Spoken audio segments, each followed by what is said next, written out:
আসসালামু আলাইকুম ওরহমতুল্লাহি ওবরকাতু।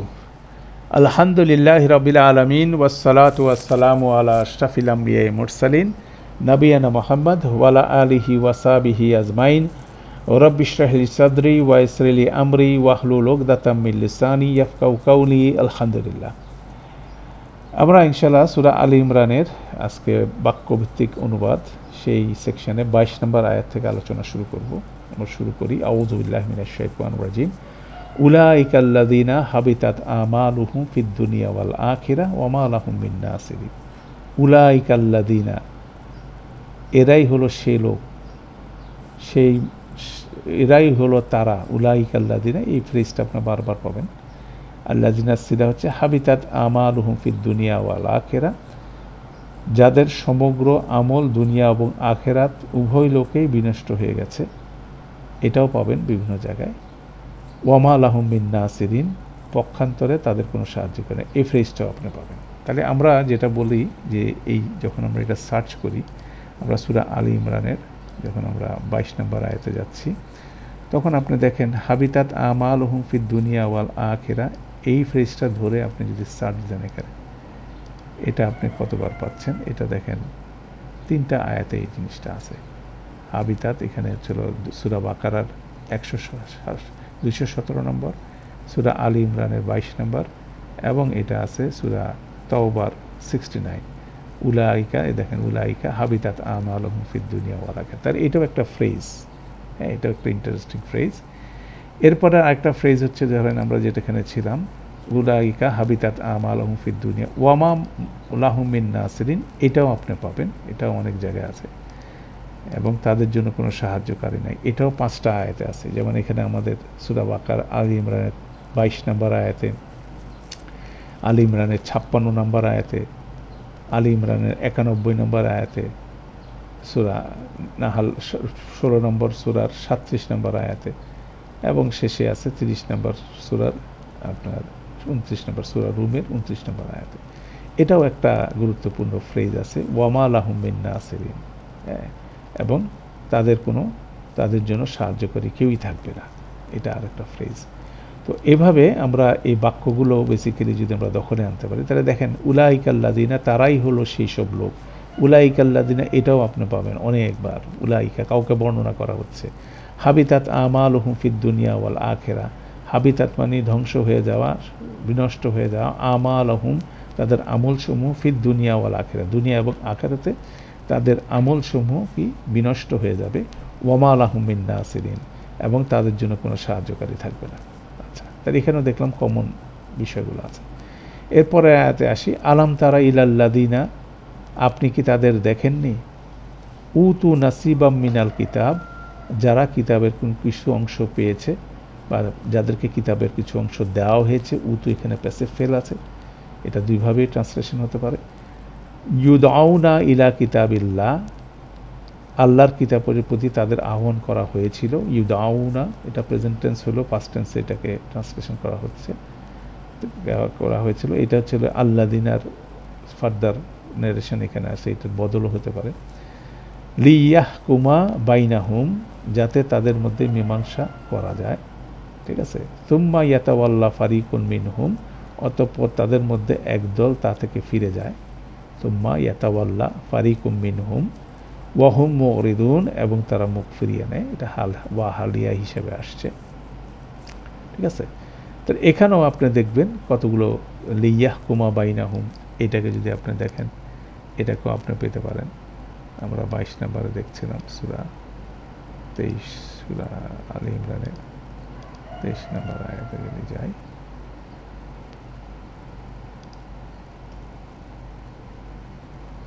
যে জিনিসটা হচ্ছে লিয়াহকুমা বাইনাহুম, এটা যাতে করে তাদের মধ্যে মীমাংসা করে দেওয়া যায়। এই ফ্রেজটা যদি নেন, দেখেন 4টা আয়াত এখানে আছে। লিয়াহকুমা বাইনাহুম, লিয়াহকুমা বাইনান নাস, ইয়াহকুমা বাইনাহুম, ইয়াহকুমা লিয়াহকুমা বাইনাহুম, এটাও কিন্তু গুরুত্বপূর্ণ একটা ফ্রেজ, আপনি বিভিন্ন জায়গায় পাবেন। যাতে করে তাদের মধ্যে মীমাংসা করা যায়, কারণ এই কিয়ামতের দিন আল্লাহ এই মীমাংসা করে দিবেন। মানুষ যে বিষয় বিতর্ক করত, প্লাস এই কিতাব আসছে সেই মীমাংসাটা করার জন্য, তাই না? হ্যাঁ, আলাম তারা ইলাল্লাযীনা উতু নাসিবাল মিনাল কিতাব, ইউদাউনা ইলা কিতাবিল্লাহ লিয়াহকুমা বাইনাহুম সুম্মা ইয়াতাওয়াল্লা ফারিকুম মিনহুম ওয়া হুম মুরিদুন। যালিকা বিআন্নাহুম, এটাও দেখবেন একটা ফ্রেজ আছে, তা এই জন্য যে তারা বলে থাকে, যালিকা বিআন্নাহুম ক্বালু, এটা এই জন্য যে তারা বলে থাকে, লান তামাসসানা নারু ইল্লা আইয়ামাম মাদুদাত, আগুন আমাদের কদাচ স্পর্শ করবে না গুনতির কয়েকটি দিন ছাড়া। এটাও একটা ফ্রেজ সূরা বাকারায় ছিল, তখন এটা গোলতা ছিল, এখানে সূরা আলে ইমরানে খোলাতা আসছে। এটারও আলোচনা তাফসিরে আলোচনার মধ্যে আছে। আগুন আমাদের কদাচ স্পর্শ করবে না গুনতির কয়েকটি দিন ছাড়া, লান তামাসসানা নারু ইল্লা আইয়ামাম মাদুদাত। এটা একটা মেন্টালিটি মানুষের মধ্যে থাকে, ইভেন কি মুসলিমদের মধ্যে সেটা আছে। এটা আহলে কিতাবদের মধ্যে দুই গ্রুপের মধ্যে আছে, খ্রিস্টানদের মধ্যে আছে, ইহুদিদের মধ্যে আছে, এবং সেই একই কনসেপ্ট মুসলিমদের মধ্যেও মানে সম্প্রসারিত হয়েছে। তারপর বলা হচ্ছে গররা ফি দীনিহিম মা কানু ইয়াফতারুন। মা কানু ইয়াফতারুন এটা হচ্ছিল গররার আউটসাইড ডুয়ার, সেই জন্য এটাকে আগে ট্রান্সলেশন করা হচ্ছে তারা যা নতুন উদ্ভাবনের মাধ্যমে জালিয়াতি করে চলেছিল, তা তাদের ধর্ম মতে তাদেরকে প্রতারণা করেছিল। গররা এটার আউটসাইড ডোয়ার হচ্ছে মা কানু ইয়াফতারুন, এটাকে মা কানু ইয়াফতারুনকে এটাকে ট্রান্সলেশন করা হচ্ছে। আর তারা যা নতুন উদ্ভাবনের মাধ্যমে জালিয়াতি করে চলছিল, এটা পাস্ট কন্টিনিউয়াস টেন্সের হিসাবে ট্রান্সলেশন হচ্ছে, তা তাদের ধর্ম মতে তাদেরকে প্রতারিত করেছিল। ঠিক আছে, ওয়া গররাহুম ফি দীনিহিম মা কানু ইয়াফতারুন। এটাও কিন্তু একটা ইন্টারেস্টিং বিষয় যে তাদের এই ধর্মমতের এই কনসেপ্টটাই নিয়ে তারা রিসিপ্ট হচ্ছিল কন্টিনিউয়াসলি, এবং আমরাও সেটা হচ্ছে, অনেকেই সেটা হয়। ফাকাইফা কাজেই কেমন হবে, তখন কি অবস্থা দাঁড়াবে, একটা ফার্দার এক্সপ্লেনেশন। ইদা জামানাহুম লিয়াউমিল লা রাইবা ফি, সেই দিন যখন কি হবে, জামানাহুম আমরা জমায়েত করব তাদেরকে, লিয়াউমিল এমন একটি দিনে, লা রাইবা ফিহি এবং যে দিন সম্পর্কে কোনো সন্দেহ নেই। যখন আমরা তাদেরকে একদিন জামায়েত করব যে দিনের আগমনে কোনো সন্দেহ নেই। ওয়া উফিয়াত কুল্লু নাফসিন মা কাসাবাত, আর প্রত্যেক সত্তাকে পুরোপুরি প্রতিদান করা হবে যা সে অর্জন করেছে। এই ফ্রেজটাও যদি আপনি দেখেন, উফিয়াত কুল্লু নাফসিন মা কাসাবাত, এটাকেও যদি আপনি দেখেন, এটাও আপনি কমন পাবেন। উফিয়াত, এই যে আমরা যেটা দেখলাম উফিয়াত কুল্লু নাফসিন মা কাসাবাত, এটা আপনি যদি আমরা এখানে সার্চে আনি, এটাও আমরা অবশ্য এখানে একটা জায়গায় দেখাচ্ছে, আমরা আরেকটু দেখি। উফিয়াত কুল্লু মা, এতটুকু দেখি, অন্যভাবে আসছে। এটা অহুম লা ইউজলামুন, এটা আসবে অনেকবার। এটা দেখেন এখানে 11টা আয়াত আছে। হ্যাঁ, ওয়া উফিয়াত এখানে বলা ছিল সুম্মা তুয়াফা কুল্লু নাফসিন মা কাসাবাত ওয়া হুম লা ইউজলামুন, এই ফেজটা এভাবে আসতেছে। এখানে ওয়া উফিয়াত কুল্লু নাফসিন মা কাসাবাত ওয়া হুম লা ইউজলামুন, তারপর সুম্মা তুয়াফা কুল্লু নাফসিন মা কাসাবাত ওয়া হুম লা, একই রকম অর্থ। তুয়াফা, উফিয়াত এগুলো একই ফেলের বিভিন্ন রূপের মাধ্যমে আসছে। অর্থাৎ এটাও একটা ফ্রেজ, 11টা আয়াতে আপনি পাবেন। এটাও একটা ফ্রেজ, কমন ফ্রেজ। এটা যদি আমরা ওখানে দখলে আনতে পারি, তাহলে এটাও কিন্তু আমাদের জন্য একটা কনসেপ্ট। হ্যাঁ, একটা কনসেপ্ট এখানে দেওয়া হচ্ছে যে সবাইকে পুরোপুরি প্রতিদান দেওয়া হবে, কারো প্রতি কোনো জুলুম করা হবে না। এটাও একটা কনসেপ্ট, ইমানিয়াতের কনসেপ্ট। কুলিল্লাহুম্মা, খুব প্রফাউন্ড আয়াত, অনেক সময় এটা মেনশন করা হয়। বলুন ইয়া আল্লাহ, কুলিল্লাহুম্মা মালিকাল মুলক, মা এখানে একটা মাদ আছে কিন্তু, মালিকাল মুলক সাম্রাজ্যের মালিক, তুতিল মুলকা মান তাশাউ, তুমি যাকে ইচ্ছা করো তাকে সাম্রাজ্য প্রদান করো। ওয়া তানজিউল মুলকা মিম্মান তাশাউ, আর যার কাছ থেকে ইচ্ছা করো রাজত্ব ছিনিয়ে নাও। ওয়া তুইজ্জু মান তাশাউ, এবং যাকে ইচ্ছা সম্মান দান করো। ওয়া তুযিল্লু মান তাশাউ, আবার যাকে ইচ্ছা অপমানে পতিত করো। বিয়াদিকাল খাইর, তোমারই হাতে রয়েছে যাবতীয় কল্যাণ। ইন্নাকা আলা কুল্লি শাইইন কাদির, নিশ্চয় তুমি সব কিছুর উপর শক্তিবান। দেখেন এগুলো সব ইমানিয়াতের উচ্চারণ। তো এখানে একটা জিনিস মনে রাখা জিনিস, 4টা বাক্যের মাধ্যমে জিনিসটা বলা হয়েছে, 4টাই ইন্ডিপেন্ডেন্ট সিকুয়েন্স। তুক্তিল মুলকা মান তাশাউ ওয়া তানজিউল মুলকা মিম্মান তাশাউ, এটা একটার সাথে একটা নট নেসেসারি রিলেটেড হতে পারে। আল্লাহ যাকে ইচ্ছা ক্ষমতা দেন, আল্লাহ যার কাছে যার থেকে চান তার কাছে ক্ষমতা ছিনিয়ে নেন, যাকে চান তাকে ইজ্জত দেন এবং যাকে চান তাকে অপমানিত করেন। তো এইটা হচ্ছিল এক্সক্লুসিভলি বিভিন্নভাবে হতে পারে। এটা cause and effected not necessary, এটা হচ্ছে আল্লাহর ইচ্ছা, সেটা হচ্ছে আল্লাহর ডিসিশনের ব্যাপারটা বলা হচ্ছে। অতএব একজনকে ছিনায় নিচ্ছেন আরেকজনকে দিচ্ছেন, মানে একটার সাথে একটা ডিপেন্ডেন্সি নাই, প্রতিটা ইন্ডিভিজুয়াল একটা বিষয় হতে পারে। আচ্ছা, এটাও একটা খুব সুন্দর আয়াত। এই আয়াতটা আমরা প্রতিটা বাক্য যদি আমরা ধরতে পারি তাহলে এটাও একটা সুন্দর। বিয়াদিকাল খাইর, তোমারই হাতে রয়েছে যাবতীয় কল্যাণ। এই তোমার এটা বিয়াদিকা যেহেতু মুকাদ্দাম হয়েছে সেই জন্য প্রত্যয়টা এখানে আসছে, বিয়াদিকাল খাইর। আচ্ছা, তুলিজুল লাইলা ফিন নাহারি, এটাও একটি রকম। তুলিজু, তুমি প্রবেশ করাও, আল লাইলকে ফিন নাহারি, এটা নসফ আছে, এটা জার আছে, এটা অনেক সময় আমাদের কনফিউশন হয়ে যায়। তুমি রাত্রিকে প্রবেশ করাও দিনে। ওয়া তুলিজুন নাহারা ফিল লাইল, তুমি দিনকে প্রবেশ করাও রাত্রে। ওয়া তুখরিজুল হাইয়া মিনাল মাইয়িতি, আর প্রাণবানদের উদ্গত করো মৃত হতে। ওয়া তুখরিজুল মাইয়াতা মিনাল হাই, আর মৃতকে উদ্গত করো জীবন্ত থেকে। এখানে দেখেন নসব এবং জার মাজরুর শব্দগুলো, এটা অনেক সময় কনফিউজ হয়, কিন্তু মিনিংটা বুঝলে সহজ। তুখরিজুল হাইয়া, জীবনকে কি করো, প্রাণবানকে উদ্গত করো, মিনাল মাইত, মৃত থেকে, এই যে মৃত থেকে।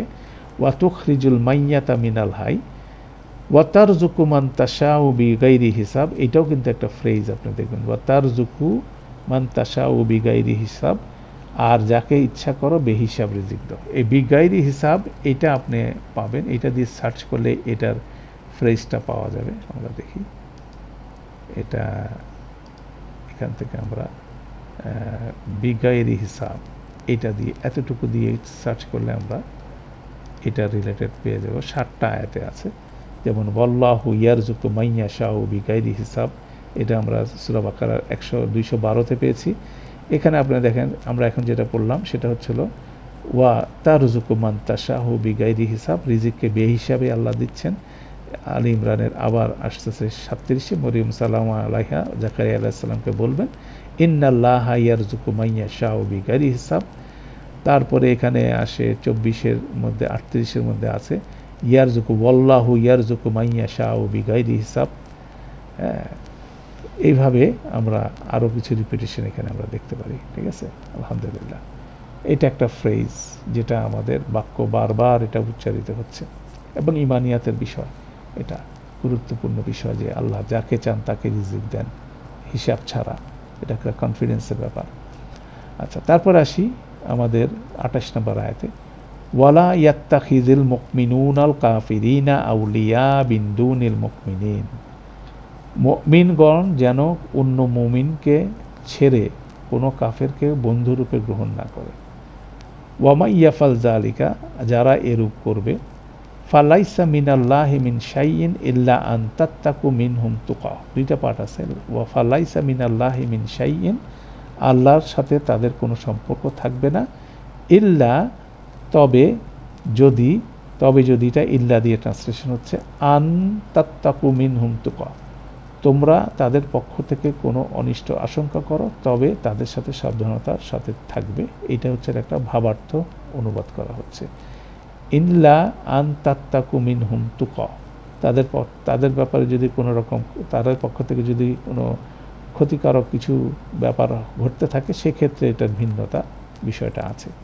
ওয়া ইউহাযযিরুকুমুল্লাহু নাফসান, আল্লাহ তাআলা তার সম্পর্কে তোমাদের সতর্ক করছেন। এটাও এর পরে আবার আসতেছে পরের আয়াতে, ওয়া ইলাল্লাহিল মাসির, আর সবাইকেই তার কাছে ফিরে যেতে হবে। এটাই, এই ফ্রেজটা কিন্তু বারবার কোরআনে পাবেন, ওয়া ইলাল্লাহিল মাসির, এটা সার্চ দিলে পাওয়া যাবে ইনশাআল্লাহ। 29 নম্বর আয়াতে আসি, কুল বলো, ইন তুখফু মা ফি সুদুরিকুম আও তুবদুহু, যদি মনের কথা গোপন রাখো অথবা প্রকাশ করে দাও। এখানে মন কথাটা নাই, এটা ভাবার্থে আসতেছে। কুল ইন তুখফু মা, যা কিছু তোমরা কী করো, গোপন করো, অথবা তুবদুহু, তোমাদের অন্তরের মধ্যে যা কিছু তোমরা গোপন করো অথবা তোমরা যা কিছু প্রকাশ করো, ইয়ালামহুল্লাহ, আল্লাহ সে সবই জানতে পারেন। ওয়া ইয়ালামু মাহফিস সামাওয়াতি ওয়া মাহফিল আরদ, আর আসমান জমিনে যা কিছু আছে সেই সবও তিনি জানেন। তাহলে এটাও কিন্তু ফ্রেজটা আপনি কোরআন মাজিদে অনেকবার পাবেন, ইয়ালামু মাহফিস সামা ওয়া ইয়ালামু মাহফিস সামাওয়াতি ওয়া মাহফিল আরদ ওয়াল্লাহু আলা কুল্লি শাইইন কাদির, আল্লাহ সব কিছুর উপরে কি শক্তিমান। এর আগে ছিল ইন্নাকা আলা কুল্লি শাইইন কাদির, আমরা পড়ছি এর আগের আয়াতে, এটা 26 নম্বরে ইন্নাকা আলা, সেকেন্ড পার্সেন্টে বলা হচ্ছে ইন্নাকা আলা কুল্লি শাইইন কাদির, এখানে বলা হচ্ছে ওয়াল্লাহু আলা কুল্লি শাইইন কাদির, একই ফ্রেজ দুইভাবে বলা হচ্ছে। এটাও কিন্তু একটা ইমানিয়াতের খুব শক্তিশালী বাক্য আমাদের জন্য বোঝাস, মানে সামারি যদি বলেন, ইমানের একটা সামারি আন্ডারস্ট্যান্ডিং হচ্ছিল আল্লাহ সব কিছুর উপরে ক্ষমতাবান। সেখানে ইন্নাকা আলা কুল্লি শাইইন কাদির, ওয়াল্লাহু আলা কুল্লি শাইইন কাদির, দুইটা ফ্রেজ আসতে পারে। এরপর আসেন ইয়াউমা তাজিদু কুল্লু নাফসিন মা আমিলাত মিন খাইরিন মুখদারা, ইয়াউমা সেই দিন প্রত্যেকেই যা কিছু সে ভালো কাজ করেছে চোখের সামনে দেখতে পাবে। ইয়াউমা তাজিদু কুল্লু নাফসিন মা আমিলাত মিন খাইরিন মুখদারাত ওয়ামা আমিলাত মিন সুইন, এবং যা কিছু মন্দ কাজ করেছে তাও। এখানে ওয়াজাদা তাজিদু, এটাকে আবার রিপিট করা হলো না, এই যে মা আমিলাত মিন খাইরিন মুখদারাত ওয়ামা আমিলাত মিন সুইন তাওয়াদ্দু লাউ আন্না বাইনাহা ওয়া বাইনাহু আমাদান বাইদা, তাওয়াদ্দু, আর তখন সে কামনা করবে যদি তার ও এবং এইসব কর্মের মধ্যে ব্যবধান দূরের হতো, ঠিক আছে, আমাদান বাইদার ব্যবধান দূরের হতো, বাইনাহুম আমাদান দূরের হতো, এটা মন্দ কাজের ক্ষেত্রে বলা হচ্ছে। তাওয়াদ্দু লাউ আন্না বাইনাহা ওয়া বাইনাহু আমাদান বাইদা ওয়া ইউহাযযিরুকুমুল্লাহু নাফসা, আল্লাহ তাআলা তার সম্পর্কে তোমাদের সতর্ক করছেন, এটাও এর আগের আয়াতে ছিল। ওয়াল্লাহু রাউফুম বিল ইবাদ, ঠিক আছে, এবং আল্লাহ তার বান্দাদের প্রতি অত্যন্ত দয়ালু। এগুলো আল্লাহর গুণবাচক নাম আসতেছে বিভিন্নভাবে, এটাও খেয়াল করতে হবে যে এটাকে কীভাবে ট্রান্সলেশন, অত্যন্ত দয়ালু, রউফুন সহনশীল, সেটাও অনেক, হালিমুনের মতো, হালিমুন রউফুন কাছাকাছি শব্দ আল্লাহর গুণবাচকের মধ্যে, নামের মধ্যে।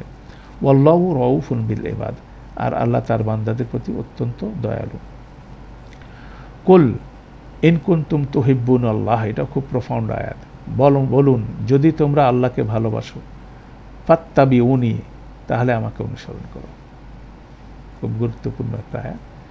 ইউহবিবকুমুল্লাহু ওয়া ইয়াগফির লাকুম যুনুবাকুম, এটা যদি করো তাহলে এটার করলে সেটার পরিণতি কী হবে, ইউহবিবকুমুল্লাহু, আল্লাহ তোমাদেরকে ভালোবাসবেন, ওয়া ইয়াগফির লাকুম যুনুবাকুম, এবং তিনি তোমাদের জুনুবগুলোকে ক্ষমা করে দিলেন, যাতে আল্লাহও তোমাদেরকে ভালোবাসেন এবং তোমাদিগকে তোমাদের পাপ মার্জনা করে দেন।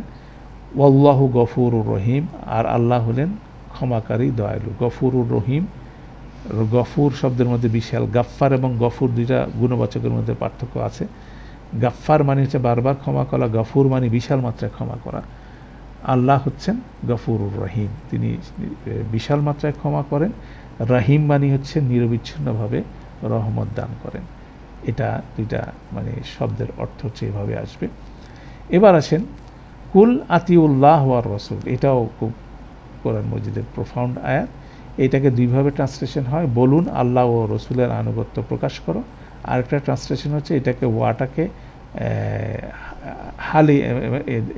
আতফ বায়ান হিসাবে যদি দেই তাহলে হয় হলো বলুন আল্লাহর অনুগত করো, অর্থাৎ রসুলের আনুগত্যের মাধ্যমে আল্লাহর অনুগত করো এবং রসুলেরও, দ্যাট ইজ রসুলের, মানে রসুলের আনুগত্য করার মানেই হচ্ছে আল্লাহর আনুগত্য করা, সেই কনসেপ্টটা এখানে আছে। ফা ইন তাওয়াল্লাহ, বস্তুত যদি তারা বিমুখতা অবলম্বন করে, ফা ইন্নাল্লাহা লা ইউহিব্বুল কাফিরিন, তাহলে আল্লাহ কাফিরগণকে ভালোবাসেন না।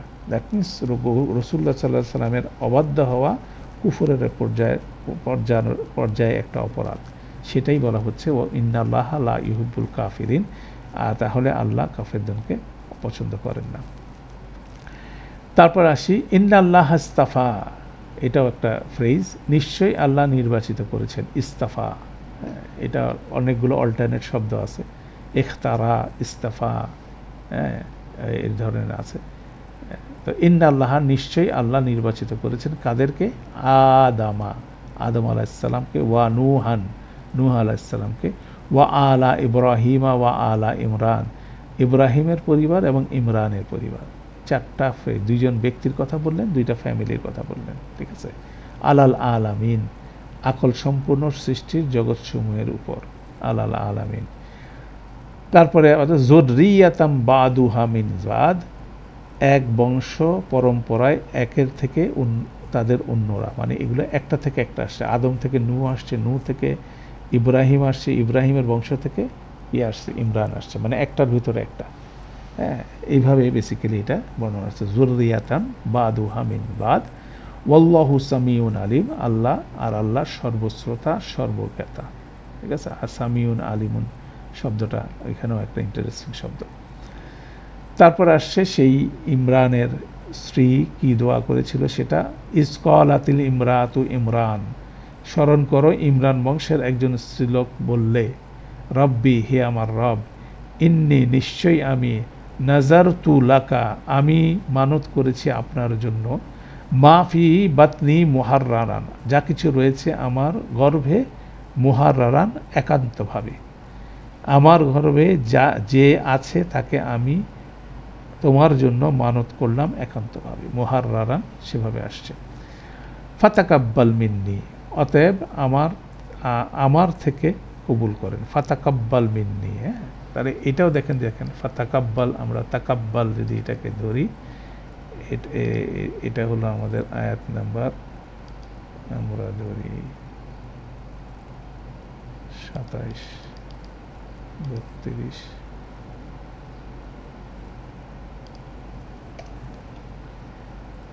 ফাতাকাব্বাল মিন্নি, ফাতাকাব্বাল মিন্নি, এই যে তাকাব্বাল দিলে আমরা এটা দেখেন চারটায় আছে, এটা সূরা আলী ইমরানের আসছে 127। পিতা পুত্র দোকান যখন বাইতুল্লাহ নির্মাণ করছে, রব্বানা তাকাব্বাল মিন্না, এখানে ফাতাকাব্বাল মিন্নি, হ্যাঁ, ওয়ালাম ইয়াতাকাব্বাল মিনাল আখিরি, এখানেও আসছে সূরা মাইদার 27 নম্বরে, রব্বানা ওয়া তাকাব্বাল দোয়া।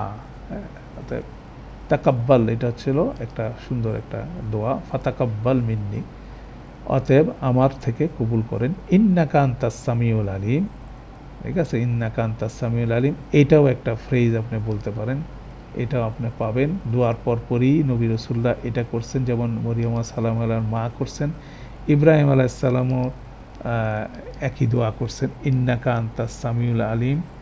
এটা অনেকের দোয়ার মধ্যে এটা আছে, দেখি কতগুলো জায়গায় আছে। এটা আছে এখানে সূরা বাকারা 127, ইন্নাকা আনতাস সামিউল আলিম, ফাতাকাব্বাল মিন্না ইন্নাকা আনতাস সামিউল আলিম। এখানে আমরা দেখলাম এটা সূরা আলী ইমরানে আছে, দুই জায়গায় দোয়া করছেন। এখানে ইব্রাহিম আলাইহিস সালাম দোয়া করছেন, আর এখানে ইব্রাহিম আলাইহিস সালাম ইসমাইল আলাইহিস সালাম দোয়া করছিলেন, আর এখানে মরিয়ম সালাম আলাইহির মা দোয়া করছেন। সেই জিনিসটা এখানে খুব সুন্দরভাবে আপনি প্যারালাল এটা করতে পারেন, ইন্নাকা আনতাস সামিউল আলিম। তারপরে আসেন আমরা পরের আয়াতে আসি, ফালাম্মা, অতঃপর যখন, হ্যাঁ, ফালাম্মা অতঃপর যখন, তারপর যখন, ওয়াদাআত হা, সে তাকে প্রসব করলো, এই হা মানে স্ত্রীবাচক শব্দ, ক্বালাত রব্বি ইন্নী ওয়াদাতুহা উনসা, হে আমার প্রভু, হ্যাঁ, সে বলল, প্রসব করলো, সে বলল, হে আমার প্রভু, আমি কিন্তু তাকে প্রসব করলাম একটি কন্যা। কথাটা হচ্ছিল এভাবে আসছে, রব্বি ইন্নী ওয়াদাতুহা উনসা, আমি তাকে প্রসব করলাম একটি কন্যা। ওয়াল্লাহু আলামু বিমা ওয়াদাআত, আর আল্লাহ ভালো জানেন কি সে প্রসব করলো, ঠিক আছে। ওয়ালাইসা যাকারু কাল উনসা, দুইটা ট্রান্সলেশন আছে, আর ছেলেরা মেয়েদের মতো নয়, আর ছেলেটি মেয়েটির মতো নয়, ঠিক আছে। এখানে দ্যাট মিনস এখানে এই জিনিসটা হচ্ছিল যে সে মরিয়ম সালামের মা এক্সপেক্ট করতেছিল ছেলে হবে, কিন্তু মেয়ে হলো। মেয়ে হওয়ার পরে এখানে বলা হচ্ছে ওয়ালাইসা যাকারু কাল উনসা, এই মেয়েটা ছেলেদের মতো না, এটা ডিফারেন্ট, ছেলেদের চেয়ে বেটার, সেই হিসাবে এটা এর এক্সপ্রেশন আছে, ওয়ালাইসা যাকারু কাল উনসা ওয়া ইন্নী সাম্মাইতুহা মারিয়াম, এবং নিশ্চয়ই আমি তার নামকরণ করলাম মারিয়াম, আর আমি তার নাম রাখলাম মারিয়াম। ওয়া ইন্নী, এবং নিশ্চয়ই আমি উইজুহা, আমি আশ্রয় প্রার্থনা করলাম তার জন্য, বিকা আপনার কাছে, ওয়া যুররিয়াতাহা, এবং তার যুররিয়াতদের কাছ জন্য আপনার কাছ থেকে আশ্রয় প্রার্থনা করলাম মিনাশ শাইতানির রাজিম, শয়তানের ভ্রষ্টতা থেকে। এইটাই হচ্ছে সে ঐতিহাসিক দোয়া, যে দোয়াটা মরিয়ম সালামু আলাইহা মা করেছিলেন। এই জন্য বলা হয় যে মরিয়ম সালামুন আলাইহা এবং ওনার ছেলে ঈসা আলাইহিস সালাম, এই দুইজনের সাথে কারিন নাই, মানে প্রতিটা মানুষের সাথে মালাইকা আছে, কারিন মানে হচ্ছে শয়তান আছে। একটা মালাক একটা শয়তান বলে যে সাথে লাগানো আছে, কিন্তু এই দোয়ার বরকতে বেসিক্যালি দুই ব্যক্তি ছাড়া, মানে মরিয়ম সালামু আলাইহা এবং ঈসা আলাইহিস সালামের সাথে এই কোনো শয়তান এক্সিস্ট করে নাই। সেটারই এখানে কোডটা হচ্ছিল, মরিয়ম সালাম আলাইহা দোয়া করছেন যে ওয়া ইন্নী উইজুহা বিকা ওয়া যুররিয়াতাহা মিনাশ শাইতানির রাজিম, আর আমি অবশ্যই তোমার আশ্রয়ে তাকে রেখেছি আর তার সন্তান সন্ততিকেও ভ্রষ্ট শয়তান থেকে। ঠিক আছে, এটাও একটা প্রফান আয়াত। আলহামদুলিল্লাহ। তো আমাদের আজকের দিনের শেষ আয়াত 37 আয়াত আমরা একটু পর্যন্ত আজকে কনক্লুড করব। এই দোয়ার বরকতে আল্লাহ কিভাবে দোয়া কবুল করলেন সেটা আল্লাহ বলছেন এভাবে, ফাতাকাব্বালাহা রব্বুহা বিকবুলিন হাসানিন, অতএব তার প্রভু তাকে কবুল করলেন সুন্দর স্বীকৃতির সাথে, ওয়া আম্বাতাহা নাবাতান হাসানা, ফলে তাকে বর্ধন করলেন সুন্দর বর্ধনে, আম্বাতাহা নাবাতান হাসানা, ওয়া কাফফালাহা জাকারিয়া, আর তাকে সমর্পণ করলেন জাকারিয়ার অভিভাবকত্বে, ওয়া কাফফালাহা জাকারিয়া, কুল্লামা দাখালা আলাইহা জাকারিয়াল মেহরাব, যখন জাকারিয়া তাকে দেখতে উপাসনাস্থলে প্রবেশ করতেন, ওয়াজাদা ইনদাহা রিজকা, তিনি তার কাছে দেখতে পাতেন রিজিক, কলা ইয়া মারিয়ামু আন্না লাকি হাদা, তিনি বললেন হে মরিয়াম এ তোমার কাছে কোত্থেকে, আন্না এটা কাইফার একটা প্রতিশব্দ, যখন আশ্চর্যান্বিত হয়ে এমফিসিসের সাথে বলা হয় তখন কাইফার জায়গায় আন্না চলে আসে, এ তোমার কাছে কোত্থেকে, কাইফার জায়গায় আন্না, আন্না লাকি হাদা, কলাত হুয়া মিন ইনদিল্লাহ, সে বলল এটা এ আল্লাহর দরবার থেকে, মানে আল্লাহর একান্ত কাছ থেকে। এন্দা যদি বলেন, এন্দা শব্দটা খুব গুরুত্বপূর্ণ। ইন্নাল্লাহা ইয়ারযুকু মান ইয়াশাউ বিগাইরি হিসাব, নিঃসন্দেহে আল্লাহ যাকে ইচ্ছা করেন তাকে বেহিসাব রিজিক দেন। একটু আগে আমরা দেখছিলাম এই ফ্রেজটা, এর আগেও আসছিল, ওয়া তারযুকু মান তাশাউ বিগাইরি হিসাব, সেটারই রিপিটেশনটা হচ্ছে ইন্নাল্লাহা ইয়ারযুকু মান ইয়াশাউ বিগাইরি হিসাব, নিঃসন্দেহে আল্লাহ যাকে ইচ্ছা করেন তাকে বেহিসাব রিজিক দেন। খুব কন্টিনিউয়াস সুন্দর আলোচনা। তো আমরা চেষ্টা করব যে ছোট ছোট বাক্যগুলোকে ধরে ধরে আমরা অনুবাদটা প্রসেস করে দেখবেন যে অনেক কমন সেন্টেন্স বারবার রিপিট হচ্ছে, একটার সাথে একটা রিলেটেড হচ্ছে। এভাবে রিপিটেশনগুলো মনে রাখার মাধ্যমে আমরা যদি বাক্যগুলোকে ফ্রেজ আকারে যদি অন্তরে মানে এটাকে মুখস্থ করে ফেলতে পারি, প্রসেস করে ফেলতে পারি, তাহলে কোরআনের আয়াত বোঝা আমাদের জন্য অনেক সহজ, এবং ভোকাবুলারিগুলোকে হোল্ড করা, এটাকে ধারণ করা সহজ। কেন আমাদের শব্দের ভাণ্ডার বাড়াতে হবে, সেটা যত বেশি প্র্যাকটিস হবে, যত বেশি আলোচনার মধ্যে আমরা থাকব। এটাও একটা আলোচনা আমরা করতে চাচ্ছি, বাক্যভিত্তিক অনুবাদ। এটা আরেকটা ডাইমেনশনে আমরা একই আলোচনা, গ্রামার, শব্দের অর্থ সবগুলোকে মিলায় এই প্রেজেন্টেশনটা আমরা তৈরি করছি, যাতে করে আমরা শব্দের অর্থ এবং গ্রামারটাকে একসাথে ধারণ করে আয়াতগুলোকে বাক্যভিত্তিক অনুবাদের মাধ্যমে আরও বেটার ওয়েতে স্মরণে রাখতে পারি। আল্লাহ আমাদের জন্য সহজ করুন। সুবহানাকাল্লাহুম্মা ওয়া বিহামদিকা আশহাদু আল্লা ইলাহা ইল্লা আনতা আস্তাগফিরুকা ওয়া আতুবু ইলাইক। আসসালামু আলাইকুম ওয়া রাহমাতুল্লাহি ওয়া বারাকাতুহু।